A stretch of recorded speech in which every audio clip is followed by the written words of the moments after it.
Girivardhari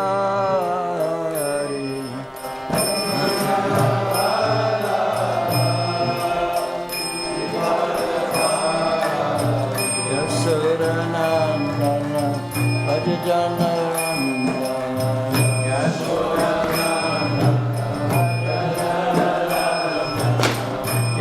Yasodanandana Bhajajanarandana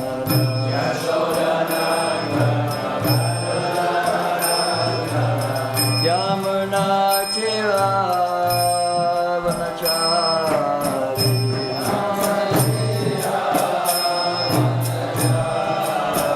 Yamuna Chiravanachaari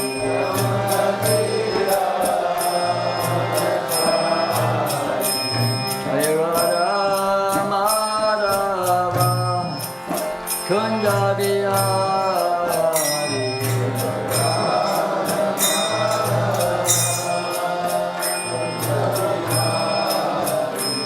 Jayarada Madhava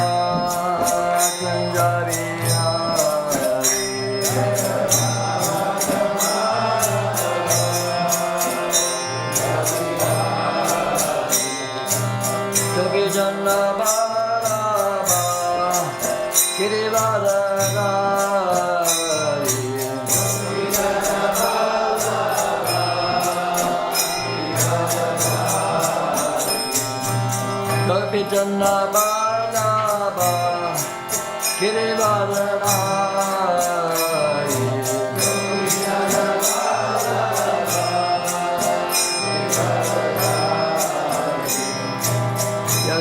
Yasodanandana Bhajajanarandana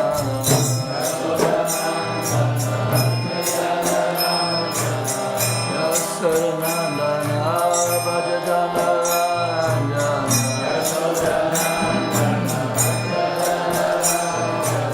Yamuna Chiravanachaari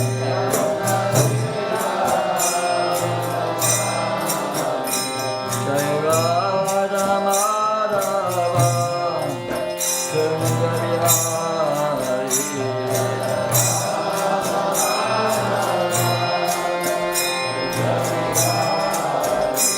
Hare Krishna Krishna Krishna Hare Hare Hare Rama Rama Rama Hare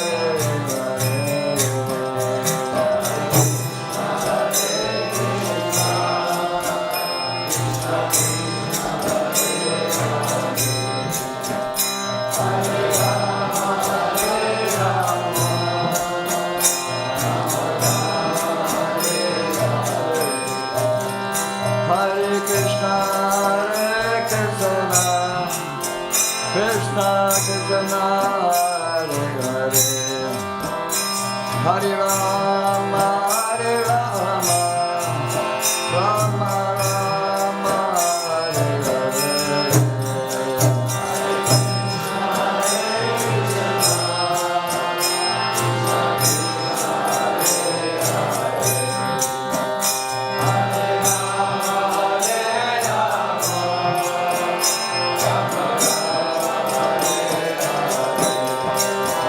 Hare Krishna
Which verse is it?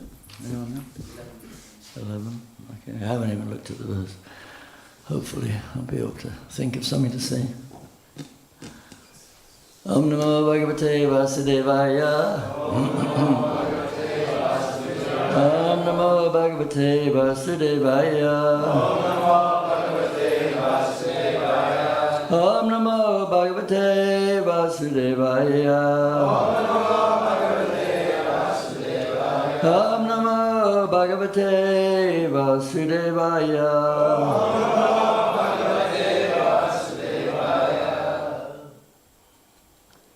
So it's text 12, right?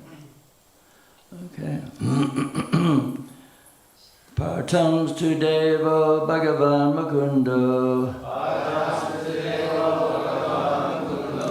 Grihitavan Shakshiti Deva Deva.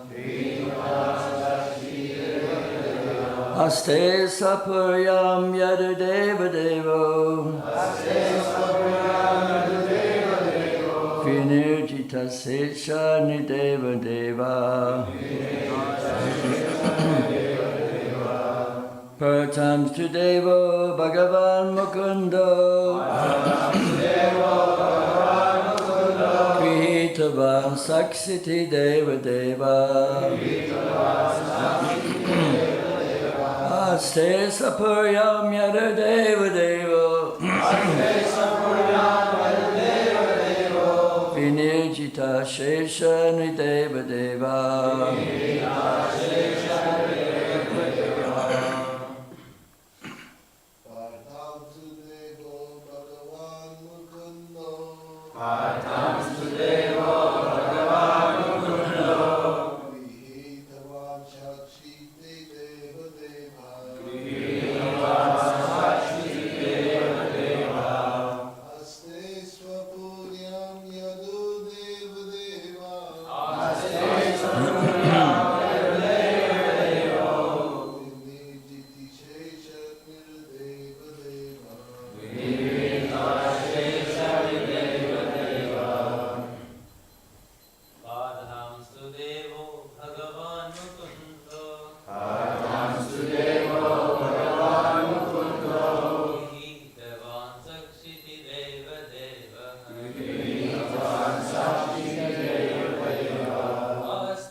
marriages.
Parthan, the sons of Pritha, Kunti, Tu, Bhat, Deva, the Lord, Bhagavan, the personality of Godhead, Mukunda, Sri Krishna, who awards liberation.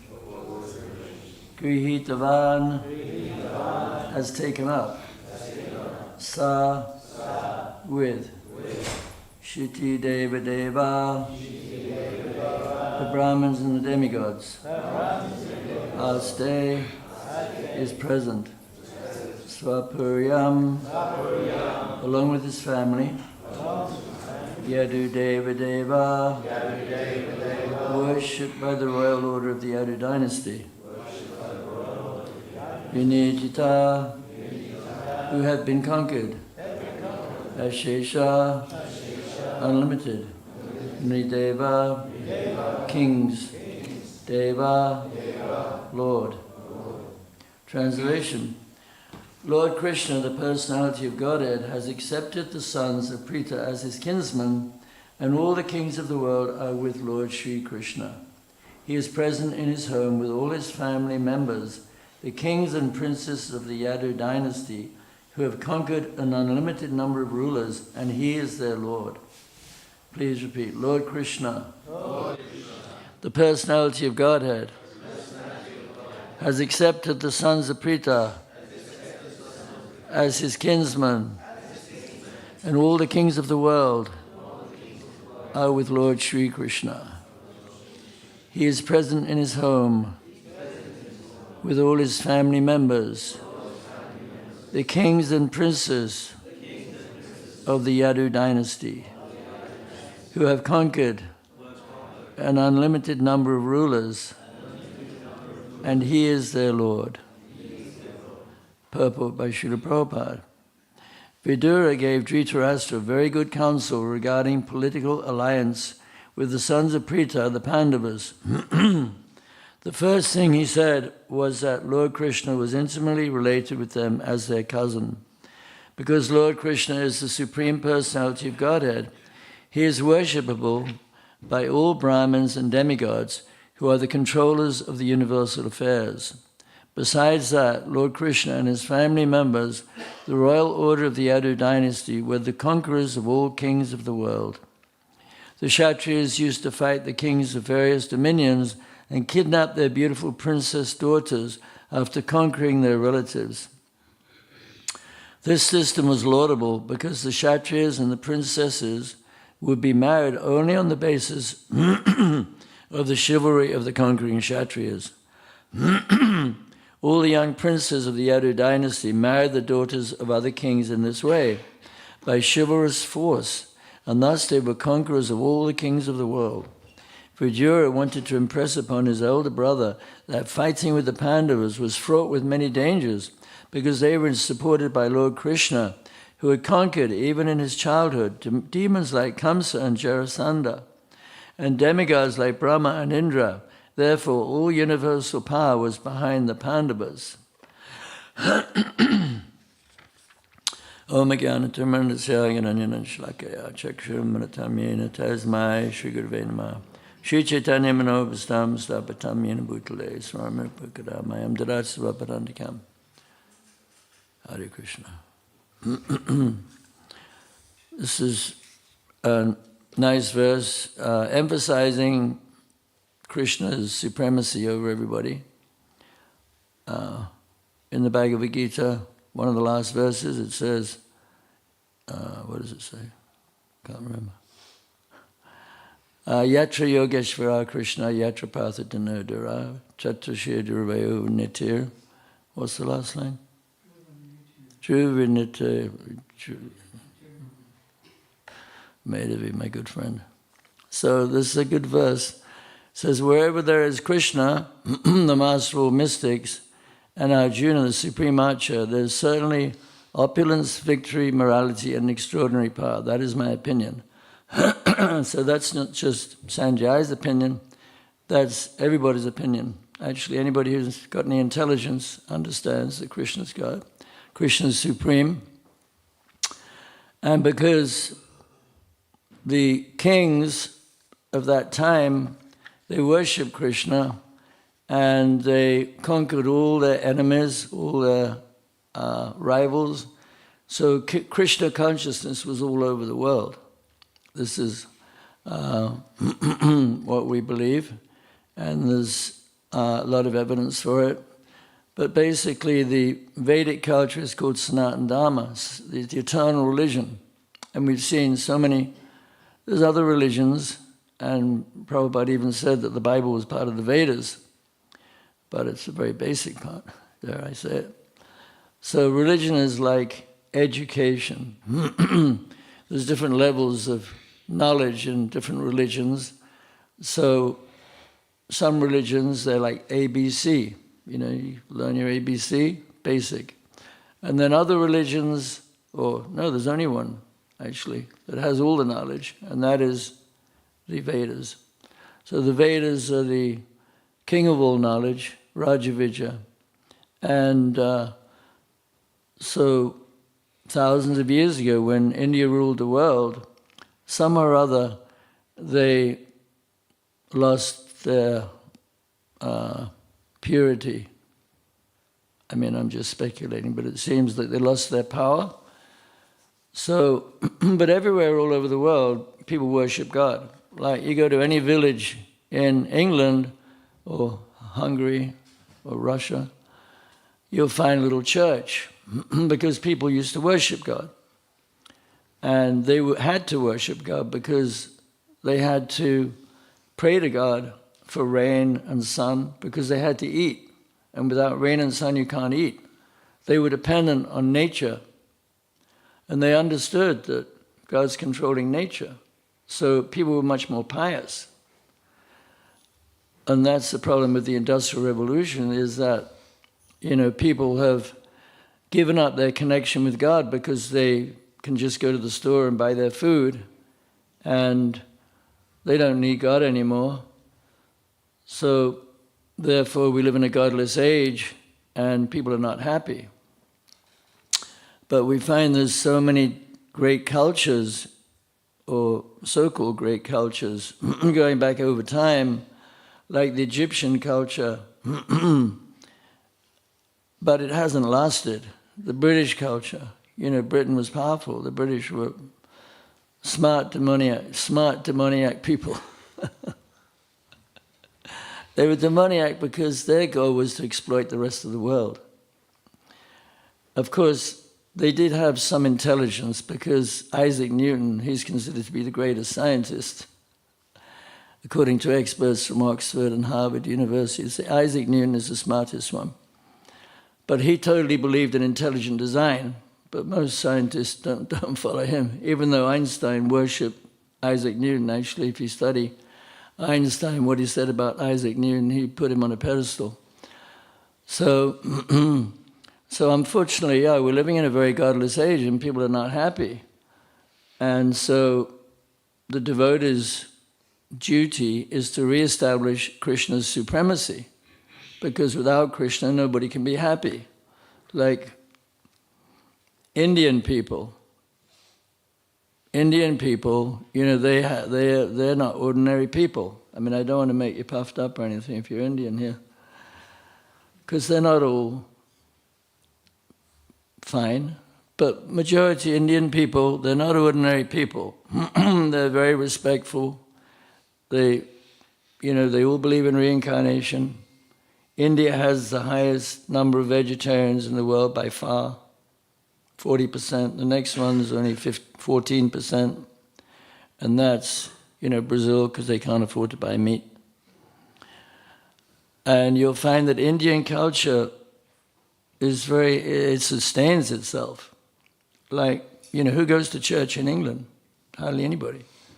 You don't see people queuing up to go to church in Westminster Abbey. There's not a huge queue like there is in, Tirupati. You go to Tirupati, you have to wait for, 10 hours to get into the temple. So this is Sanatana Dharma. And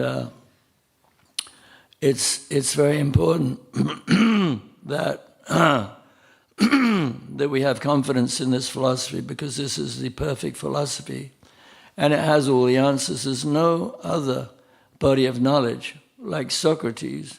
He's still studied in university. Everybody studies. If they study philosophy, they study Socrates. Okay, so what did he say? I'm sure some of you know. He was found to be the most intelligent person in the Greek Empire. So when he was told that, he said, "Me, I don't know anything." But he did know, because when they poisoned him, because they made him drink hemlock, he said, "You can kill my body, but you can't kill me." So he understood that he had a soul, but I don't know if he ever said what his soul was. So, we have all this information about what is the soul and what is the different relationships you can have with Krishna in your pure spiritual identity. And this is unprecedented. There's no other knowledge that compares to Vedic knowledge. I will never go to see a doctor unless I have to, unless I had a car accident. I try to avoid Western doctors, because I know Indian pharmacists. They know very well that the drugs they're prescribing are not very good, and sometimes they tell their patients, "This isn't the best thing for you," but you see, it's the way people live. People live very unhealthy lives. People get Alzheimer's disease by breathing in the fumes of the traffic. That's one reason Alzheimer's exists. So,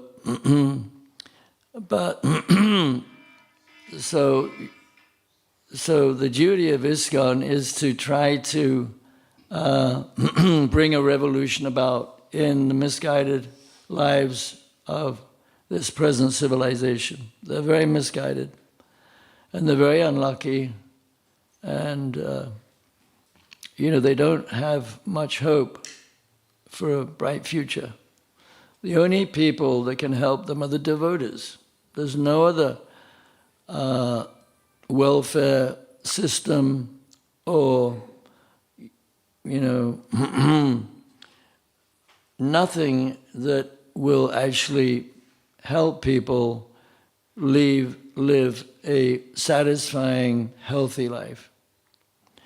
So, of course, the body is going to die, we know that, and we have to accept that. But at the same time, we can be healthy if we follow certain Vedic or Ayurvedic laws. And one of the main problems in the modern world is that we live in an industrialized civilization. And Srila Prabhupada was really anxious to establish the farm communities. And some of you probably know that when he came here on his last visit to Bhaktivedanta Manor, he was actually on his way to America to teach people how to live simply off the land. That was his goal, because there's no way you can fix this rotten civilization. Okay, we can get people to chant Hare Krishna, and that's perfect. And if you can live in a city and chant Hare Krishna and work, and it's a challenge, but it can be done. But Prabhupada really wanted to establish farm communities. For instance, in the 8th canto of the Srimad Bhagavatam, he talks, there's the whole history of Vamanadev begging land from Bali Maharaj. So when he's offered whatever he wants, Bali Maharaj owns everything practically in the material world. He's the conqueror of the heavenly planets. So you can have whatever you want. So Vamanadev, he said, no, I just want 3 steps of land. That's all I want. So he said, well, why don't you want more? So he said, Vamanadev said, well, actually, people should be satisfied with little. And in the purport, Srila Prabhupada explains how actually he's established farm communities so that people can be satisfied living simply and not be, absorbed. Like if you go to London, I'm sure you know, Oxford Street, so many people shopping. You have to really be careful where you walk because there's so many people. And a lot of them are Muslims. And it's very nice, actually, because all these Muslims, they will never really get another chance to hear the Hare Krishna mantra. But when they see the devotees, they all get their cameras out and they're mesmerized, they love it. They just become completely in bliss, seeing the devotees singing and dancing. And they take their pictures and then they'll go back to Dubai or wherever it is. And they'll show their friends and people will hear the chanting. So maybe this is how Krishna consciousness is going to go to every town and village. I'm just speculating. But we have 2 Muslim people in the London temple. One is called Abdullah. Abdullah means slave of God, if you don't know. Slave of God. And another girl Moroccan girl. He's Egyptian. So, but anyway, as far as the farm communities, so Vamanadev, Prabhupada said, you should just be satisfied with very little. And that he has so many farm communities where, he's demonstrating how to be satisfied, living simply off the land with your cows. And that's hard to conceive of in the modern civilization because we're all tied in to the present demoniac civilization, which is basically based on consumerism, tempting people to buy this and to buy that and to work like an ass to get the money to buy the next, Tesla, whatever it is, and pay so much rent because you live in a city. This is not the way people are supposed to live. I mean, I'm from London personally, and I live in the country, and I have cows. I'm very lucky in that respect. But I don't like to stay in the country all the time. I'm also conditioned to the city life. But I like to go where the people are, meet the people. But basically, we have to have both things. We have to demonstrate. Shri Shri Radha Gokulananda ki jai, Shri Sitaram Lakshmana Hanuman ki jai, Shri Shri Gauranatai ki jai. So we have to we have so much to do as devotees that we have to try to convince people they have a soul. You have a soul. You're more than just a body. And that your soul is potentially perfect. You can become perfect. Because Krishna's perfect, so how can somebody perfect create something imperfect? So every soul is perfect, and every soul has the inborn love of God. So, we're trying to remind people that you're a soul and you're designed to love God. And if you do that, you'll be happy. But it's very hard because there's not many intelligent people. So when people become devotees, this is an incredible achievement, because in this material world, there are so many different living beings, so many different species of life. And to even become a human being is incredibly rare. And to believe in God is even more rare. But to believe in Krishna, that Krishna, he is the supreme being, he's the most beautiful, he's the most intelligent, etc., etc. So this is the culmination of millions of lifetimes in the material world. So this is a wonderful achievement, and we should feel so fortunate to actually be in this position, to be devotees of Krishna.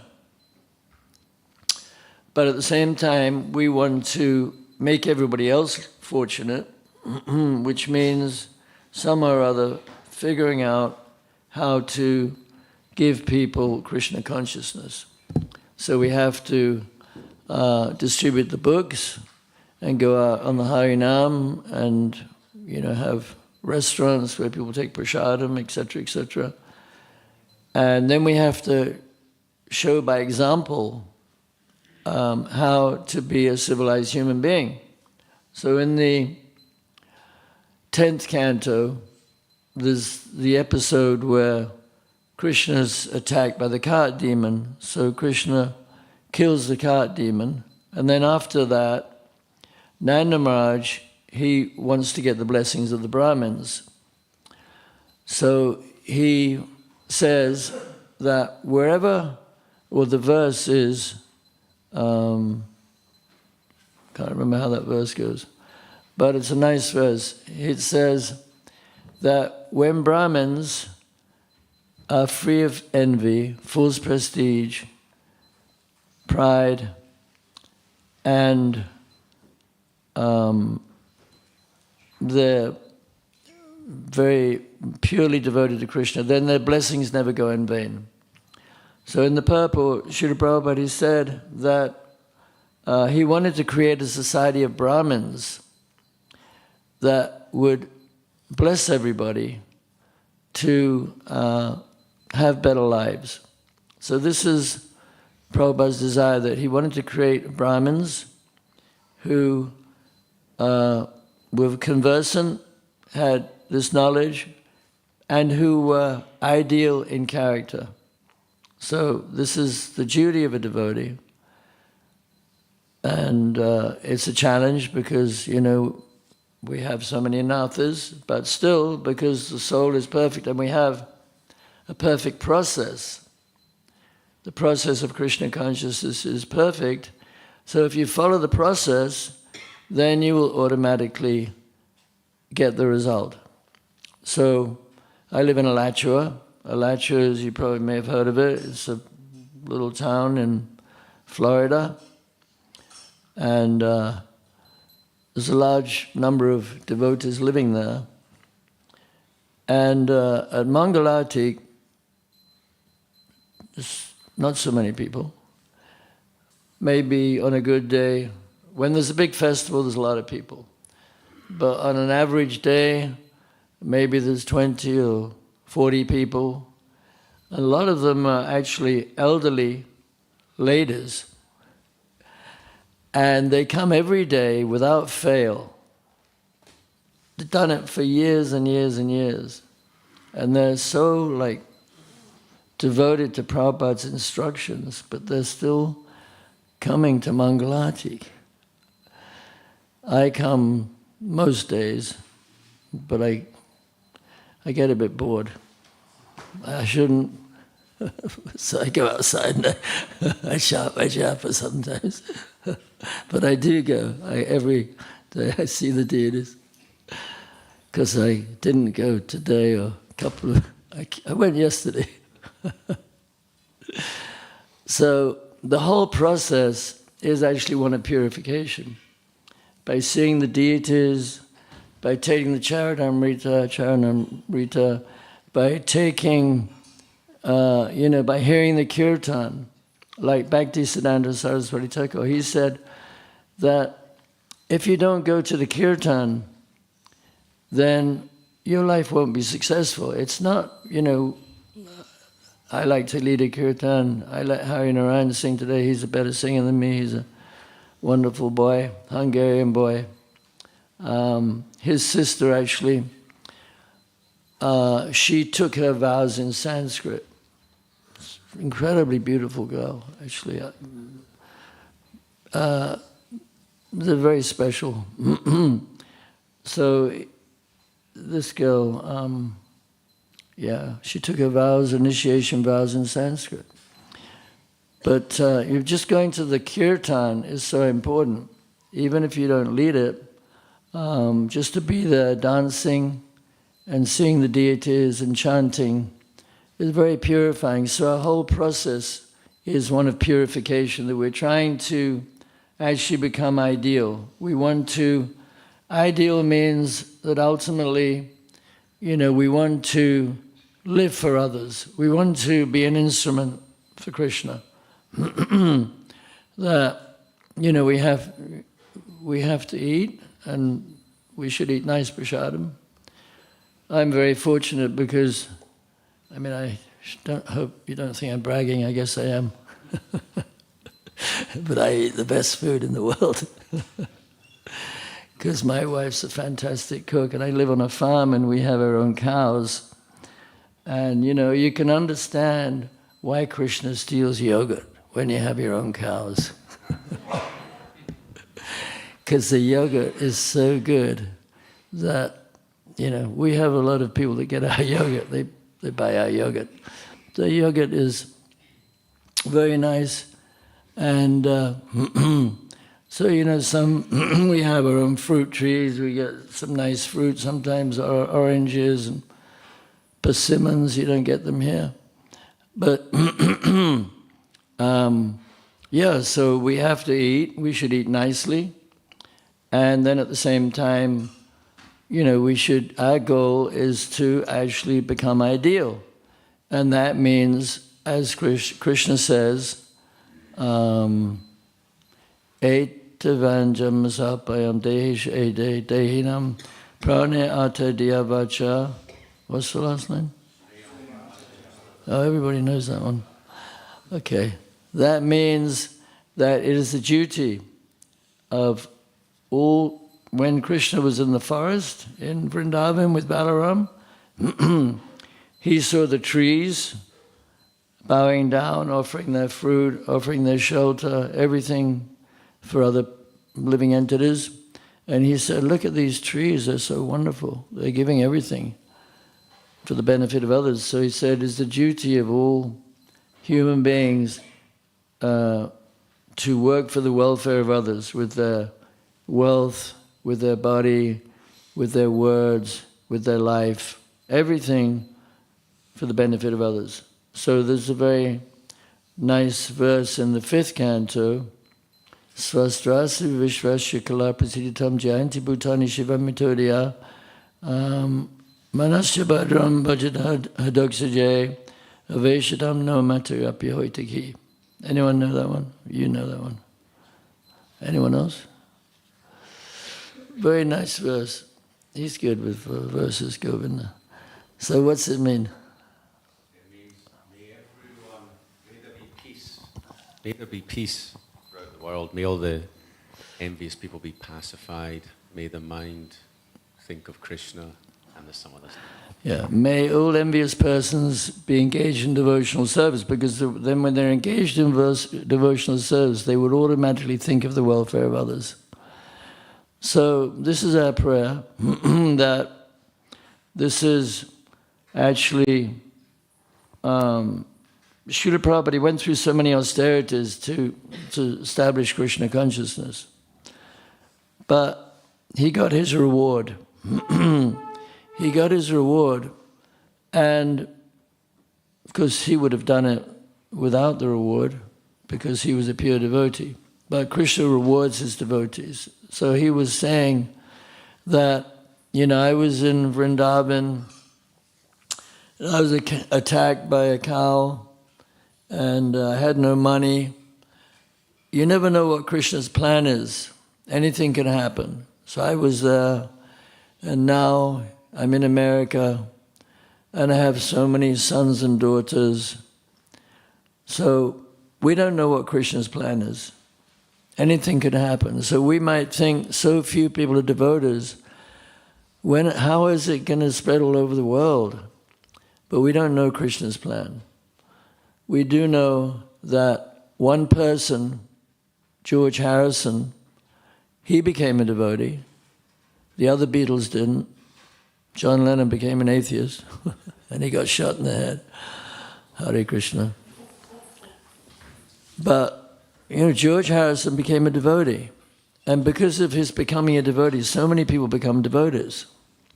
So many people a lot of young people still like George Harrison. He donated this building. So we don't know what is going to happen in the future. Maybe some big personality will become a devotee and become a big leader.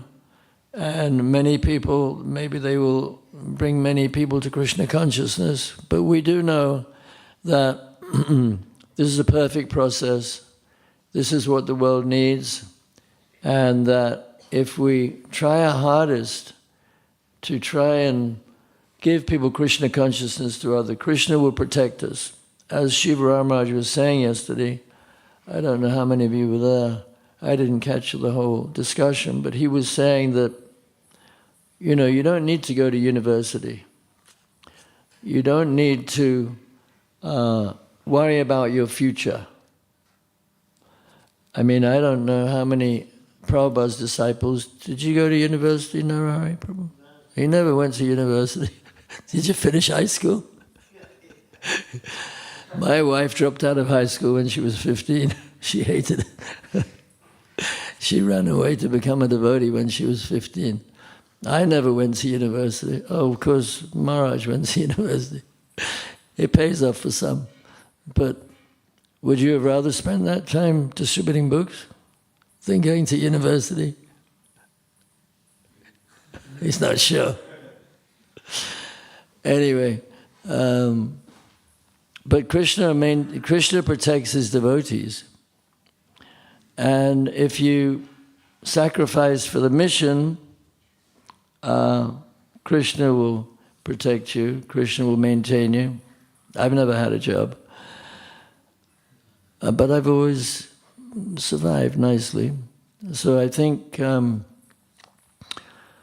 we should have faith in Krishna, and at least if you don't have enough faith to give everything up and just move into the ashram and be a full-time book distributor or pujari, whatever else, at least, some of our time we should spend trying to go out and enlighten people, because there's people out there suffering a lot and not knowing what the goal of life is. And if they don't meet a devotee, their whole life will be completely useless. But if they meet a devotee, and a devotee tells them the absolute truth, so many people can be helped in that way. So we should, somehow or other, be determined to go out. I go out because I like it, actually. I like going out because when you go out and meet people and you give them a book and you tell them about Krishna, you get a special reciprocation from Krishna.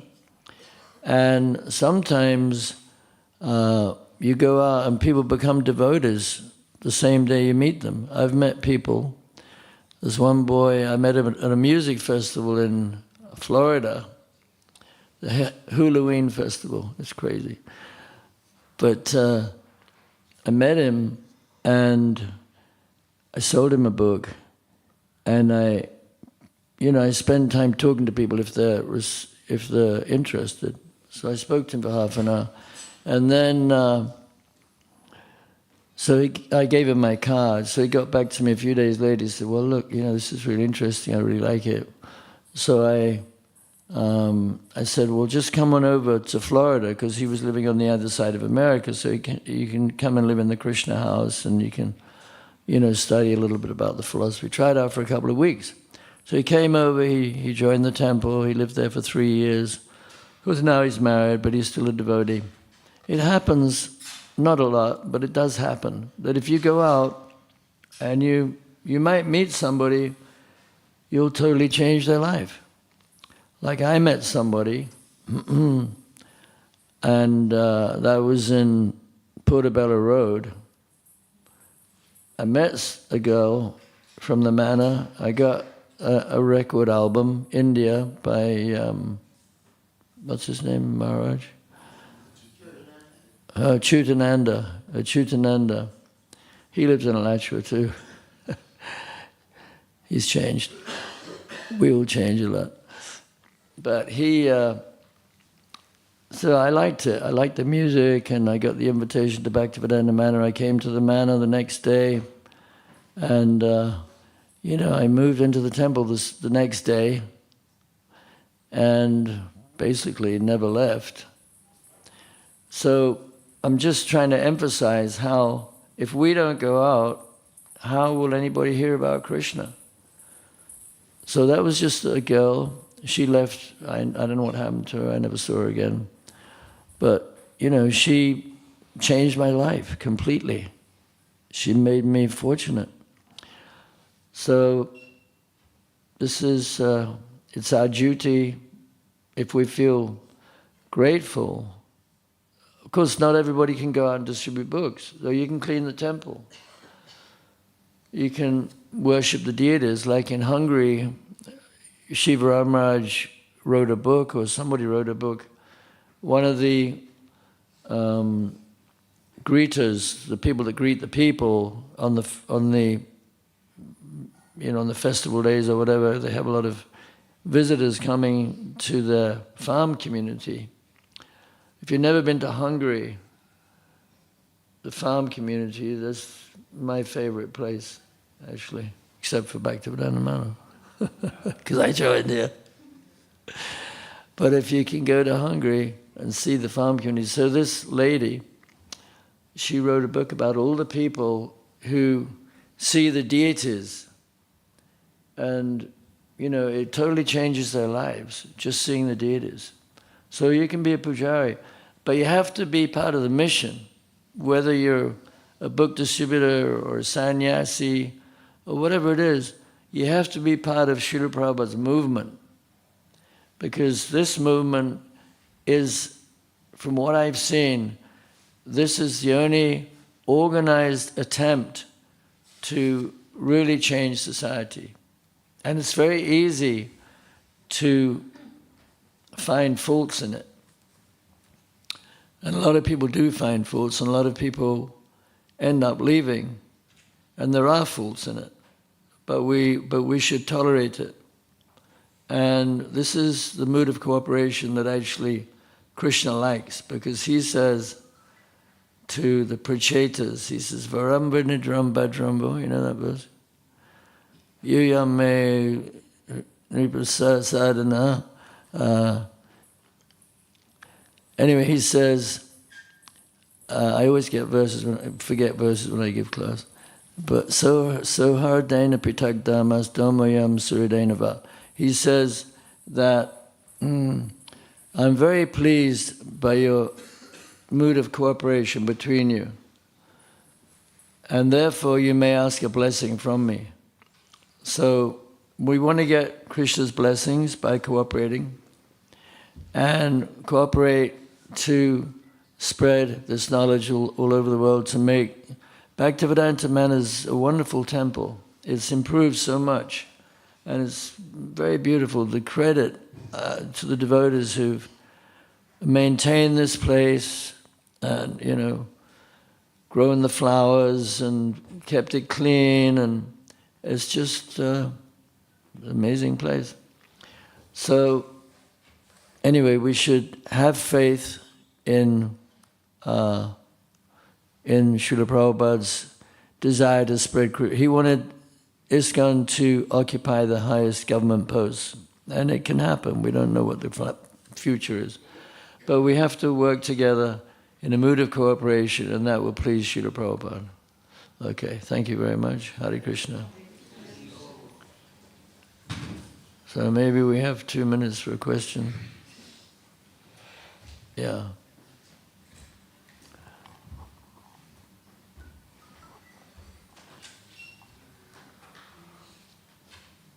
Hare Krishna. Hare Krishna.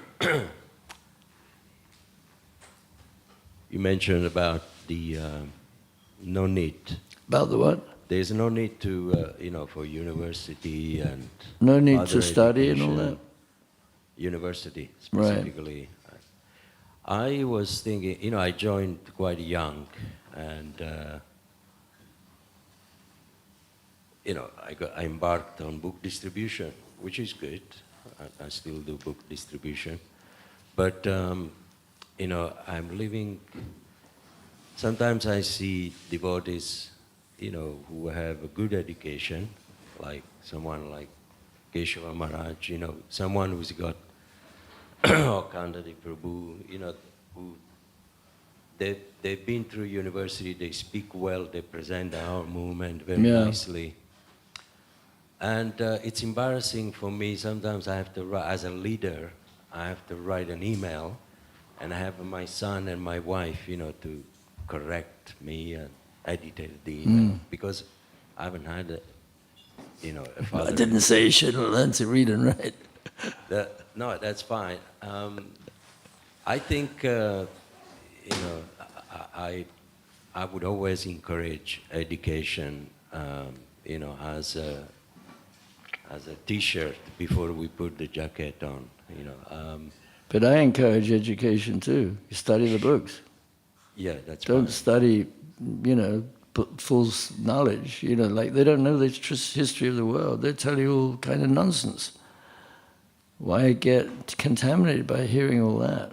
You can study the truth, The Vedas are unlimited. You take you many lifetimes to study the Vedas. But, I get your point, I wouldn't preach to somebody if they were, like really into being at university or whatever, and they didn't have faith that Krishna was going to maintain them. I wouldn't preach to them, but, I would say this is an option. Just try it. Because from my own experience, I've done fine without going to university. Yeah. It's the same point. I mean, there's an example of Swarup Damodar Goswami, Prabhupada disciple. Right. Yeah. He was like PhD. And, Prabhupada used him in such a way that he could actually contact, people in his field, the scientists. And if he hadn't had that education, they wouldn't have actually took him seriously. So I just thought I'd add that, it just puts another Yeah, if you're dimension. studying it for preaching, that's okay. But if you're doing it because you don't know what else to do, then, you could waste 5 years. But if you study it and you use it in Krishna's service, but some people go to university and they get totally lost going to university. They give up faith in Krishna, they associate with non-devotees. They might become a Sanskrit scholar, but they may totally misunderstand how to preach Krishna consciousness.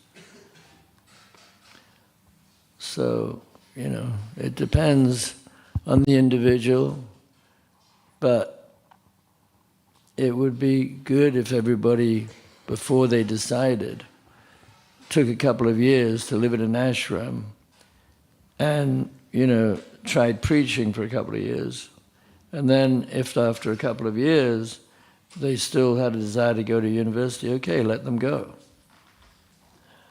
But I say give them a chance to avoid it, because universities are very contaminating. It's a lot of money, and you might waste all that time learning nothing important. Anyway, not everybody's going to agree with me, but Kandadi agrees.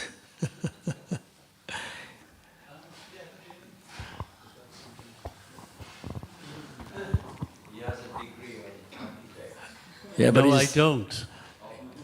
he dropped out. I dropped out. Somebody persuaded him to drop out. No, no one actually persuaded me. You decided. Krishna said, look, you know what's important. And you know, so why not do it now? Kandari So I-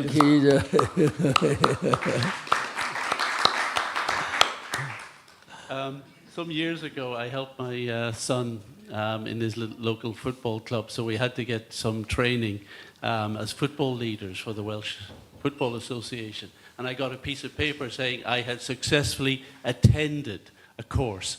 And I looked at this piece of paper and thought, that is the first certificate, piece of paper of qualification I've had in my life, and still is the only one. really? But studying Prabhupada's books seriously gives you the understanding, the vision by which you can actually attempt to appreciate or critique what is offered as material knowledge in these universities. So I meet, now that I'm involved with the Bhaktivedanta Institute, without a single qualification, Right. I'm meeting so many devotees coming to me saying, you know, I'm studying this, that, and the other. I have a master's degree, I have a PhD. You know, how do I use it for Krishna? You know, and the answer is always the same. First, you have to study Prabhupada's books carefully. You have to take up the practice of Krishna consciousness. You have to purify your vision. You have to get the insights. So when you read Prabhupada's books and you hear what these, you know, materialistic sciences are saying in their interpretations, you can actually assess what bits of information they have which actually may be valid, but they don't understand how or why it's valid. But it can be clarified by the Vedic knowledge. And then we can point out also when they go wrong and make wild assumptions or interpretations, which are ultimately philosophical problems.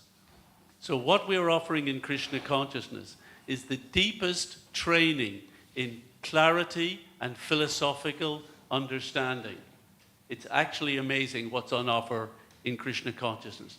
Don't think we're just trying to fill your mind with some religious things so that you ignore the material. We are trying to get you to be the most intelligent beings on this planet, so that you can offer the help that Adhikar Prabhu is talking about to poor, conditioned, bewildered souls.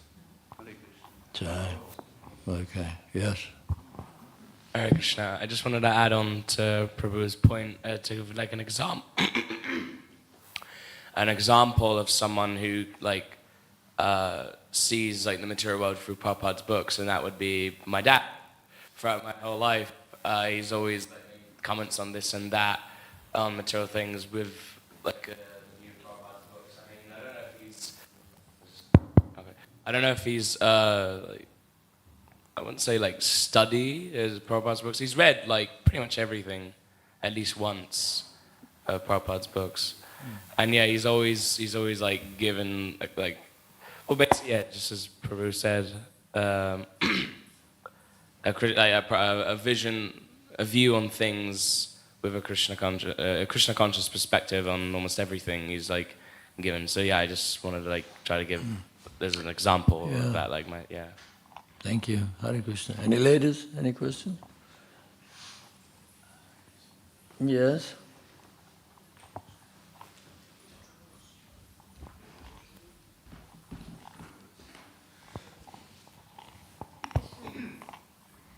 I mean, for me personally, I also did university. What? You went to university? Yeah. And so for me, just for preaching, it's helpful to relate to people. Sometimes Helps to relate to people? who have got this background of a non-devotional life. Uh-huh. It's just sometimes helpful to also understand where people come from when we just know the Vedic path. And it's sometimes difficult to see how much others suffer. like how much they are To away see how from much they suffer. how much others are away from the path. To just to get some experience as well. Sometimes, to clarify the vision. That was a good point. So. No hurry. I remember on one occasion, there was a devotee here. Give them the microphone.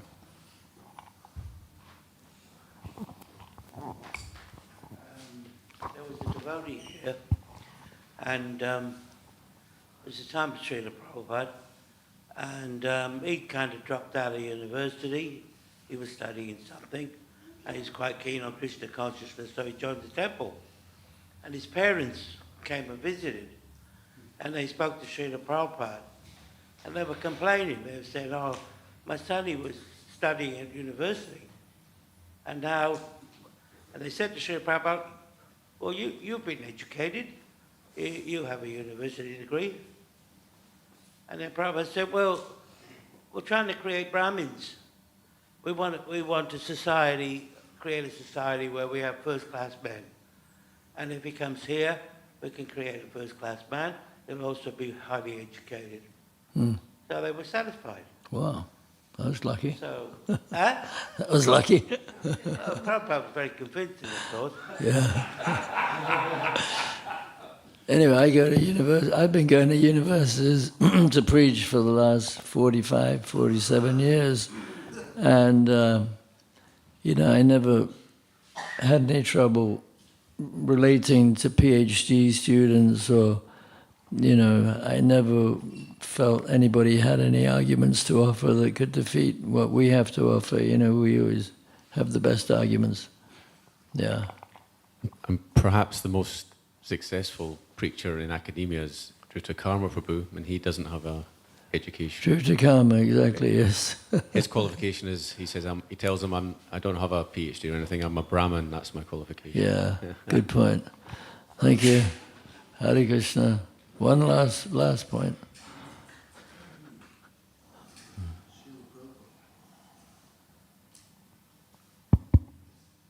Srila Prabhupada personally asked me to continue my education here at Bhaktivedanta Manor. Did you? Oh, okay. And so I went on to do my O-levels, my A-levels, my degree at Oxford, and then I joined the temple after that. And so my idea is now to establish a Varnashrama college with every ISKCON center so that we get education back on the agenda in ISKCON. So that we study Srila Prabhupada's books and we develop the 50 qualities of a jiva, tattva.